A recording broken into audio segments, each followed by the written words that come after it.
Kia Sportage comes equipped with heated side view mirrors designed to enhance visibility in cold weather by quickly defrosting and de-icing the mirror surfaces. The heating element in the mirrors is designed to melt away ice and frost, ensuring you have a clear view of the road behind you. You can turn on the heated side mirrors in your Sportage by pressing the rear defroster button on the center console. If your mirrors aren't heating up when you press the button, it could be due to a number of reasons which we will go through in this video. The first thing to check is the fuse. A blown fuse is often the simplest explanation of heated mirrors not working.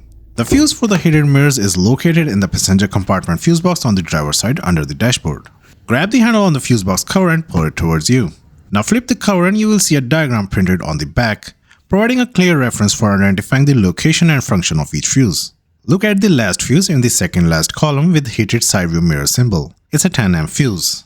Now look inside the fuse box. This is the fuse for the heated side mirrors. If you have a test light, you can quickly test the fuse without pulling it out. To check this fuse, you will have to start the engine first. You will also have to turn on the rear defroster and heated mirrors. Now connect the alligator clip of the test light to a good ground point. Touch the test light probe to both ends of the fuse. If the test light illuminates on both sides, the fuse is good. If it only lights up on one side, the fuse is blown. If you don't have a test light, you will have to pull out the fuse. Using a fuse puller or a pair of needle nose pliers, carefully pull out the fuse. Look through the transparent body of the fuse. If the metal wire inside is broken or burnt, the fuse is blown and needs to be replaced. If the fuse is good, the next step is to check the mirror itself. Before you pull out the mirror glass, disconnect the negative terminal of the battery to prevent accidental electrical short circuiting. Carefully adjust the side view mirror to its maximum inward position. This will expose the edge of the mirror and make it easier to remove. Using a flathead screwdriver or a trim removal tool, gently pry the mirror glass away from the mirror housing. Be cautious to avoid damaging the mirror housing or any electrical components behind the glass. The mirror is attached with two fixing clips, so it may require a bit of force to pop it out. The best place to pry the glass away is the bottom corner on the outside. There will be two wires connected to the back of the mirror glass. Carefully pull out both the connectors and take off the mirror glass. Inspect the connectors for any signs of corrosion.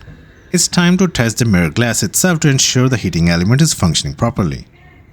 Turn your multimeter to resistance setting. This setting allows you to measure the continuity of the heating element. Touch the probes to the terminals on the heating element. If the multimeter displays a resistance value, the heating element is functioning correctly. However, if you see OL, it indicates a break in the heating element, meaning it needs to be replaced.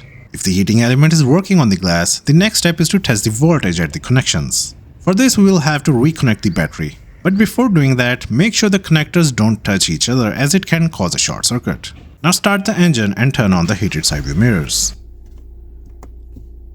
Set your multimeter to DC volts. Touch the probes to the connectors.